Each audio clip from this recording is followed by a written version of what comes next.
அனைவருக்கும் வணக்கம். நம்ம பார்த்துட்டு இருக்கிறது ஐசிஐசிஐ பேங்க் ஸ்டாக். இந்த ஸ்டாக்கோட கரண்ட் லெவல் 1111. இதோட சப்போர்ட் லெவலாக 1045 இருக்கும். இப்போ இந்த ஸ்டாக் பார்த்தீங்கன்னாக்கா சேனலை பிரேக் அவுட் பண்ணி மேலே வந்திருக்குங்க.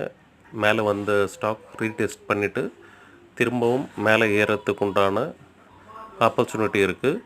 இப்போ ஃபிபனாசி வச்சு நம்ம இதை ட்ரா பண்ணும்போது இதோட லெவல்ஸாக நம்ம கிடைக்கிறது 1384 ரூபா.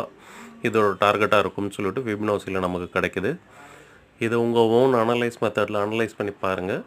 இந்த ஸ்டாக் உங்களுக்கு ப்ராஃபிட்டபுளாக இருக்கும்னு தோணுச்சுனாக்கா இந்த ஸ்டாக் எடுத்து எல்லோரும் ப்ராஃபிட் பண்ணுறதுக்கு என்னுடைய வாழ்த்துக்கள். நம்ம வீடியோ பிடிச்சிருந்ததுன்னா லைக் பண்ணுங்கள். தொடர்ந்து நம்ம வீடியோ பார்க்க சப்ஸ்கிரைப் பண்ணுங்கள். உங்களுடைய ஸ்டாக்கை பற்றின ஏதாவது சந்தேகங்களுக்கு கமெண்ட் பண்ணுங்கள். அனைவருக்கும் நன்றி.